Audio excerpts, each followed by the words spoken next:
মার্কিন নাগরিক Helen Keller দেখা ও শোনার শক্তি হারান মাত্র ১৯ মাস বয়সে। মায়ের কোল থেকে পড়ে তার এ অবস্থা।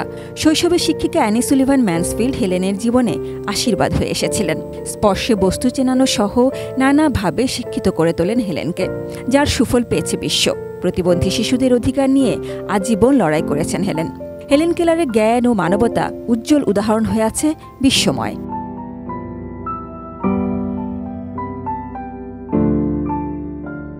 এভাবে একটু যত্ন, মনোযোগ এবং সময়োপযোগী সুবিধা দিয়ে প্রতিবন্ধকতায় লড়ে চলা মানুষের পাশে থাকতে নতুন দিবস ওয়ার্ল্ড অ্যাসিস্টিভ টেকনোলজি ডে অর্থাৎ বিশ্ব সহায়ক প্রযুক্তি দিবস এবারই প্রথম ২০২৪ সালের ৪ জুন পালিত হচ্ছে দিবসটি।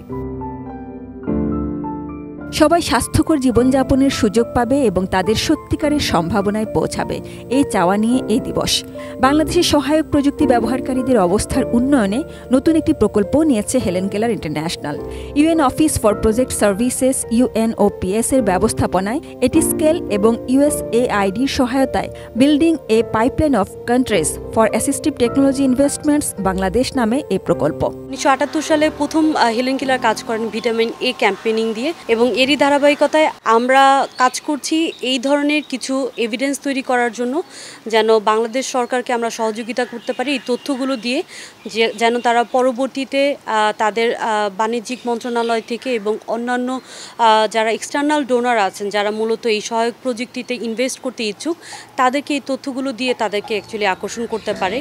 আনলক দ্য এভরিডে ক্যাম্পেইনের অংশ হিসেবে হেলেন কেলার ইন্টারন্যাশনাল বাংলাদেশের স্বাস্থ্য ও উন্নয়ন সংস্থাগুলোর সঙ্গে কাজ করছে, যাতে প্রতিবন্ধকতায় থাকা মানুষেরা স্বাভাবিক জীবনের সুযোগ পায়। সহায়ক পণ্যগুলোর অন্যতম হল চশমা, শ্রবণ যন্ত্র, হুইল চেয়ার, কৃত্রিম অঙ্গ এবং ডিজিটাল ডিভাইসের মতো জিনিস। এটিস্কেলের এক গবেষণা বলছে, বর্তমানে বিশ্বে কমপক্ষে ২.৫ বিলিয়ন লোকের কোনো না কোনো সহায়ক প্রযুক্তির প্রয়োজন এবং বেশিরভাগ লোকই তাদের জীবদ্দশায় কোনো না কোনো সময়ে সহায়ক প্রযুক্তি ব্যবহার করেন। ২০৫০ সালের মধ্যে এই সংখ্যা ৩.৫ বিলিয়ন হতে পারে। সেটা হুইলচেয়ার হলে আসলেই উপকারী হয়। প্রোগ্রামেবল হিয়ারিং এইডগুলাই সাজেস্ট করা উচিত এবং দেওয়া উচিত। প্রশিক্ষণের সাথে সাথে আমাদের আরও লোকবল দরকার। ইকুইপমেন্টগুলো আছে সেগুলো সব লো টেক। হাঁটানোর জন্য কিছু এক ধরনের ডিভাইস আছে, এগুলো আমাদের দেশে থাকলে হয়তো এইসব বাচ্চাদের আরও দ্রুত সুস্থ করা সম্ভব হতো। উচ্চ আয়ের দেশগুলিতে ৯০% মানুষ প্রয়োজনীয় এসব সেবা পাচ্ছেন। সে তুলনায় নিম্ন আয়ের দেশগুলিতে এই সংখ্যা মাত্র ১০%। এটিস্কেলের গবেষণা আরও দেখাচ্ছে, বিশ্বব্যাপী কমপক্ষে ৮০ মিলিয়ন লোকের একটি উপযুক্ত হুইল চেয়ার দরকার, কিন্তু তাদের মধ্যে ৯৫% মানুষই সে সুযোগ পাচ্ছে না। বিশ্বব্যাপী ১.৫ বিলিয়ন লোকের শ্রবণ শক্তি কমে যায়, কিন্তু শ্রবণ যন্ত্রের উৎপাদন বিশ্বব্যাপী এই চাহিদার ১০%-এরও কম।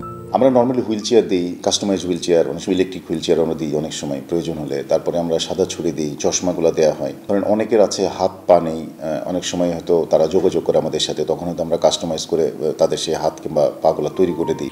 এটিস্কেল বলছে, অর্থনৈতিক বিচারে এ খাতে বিনিয়োগ বেশ লাভজনক। হিয়ারিং এইডস, প্রস্থেটিক্স, চশমা এবং হুইল চেয়ার, এই 4টি পণ্যে বিনিয়োগের রিটার্ন আসবে কমপক্ষে 9 গুণ।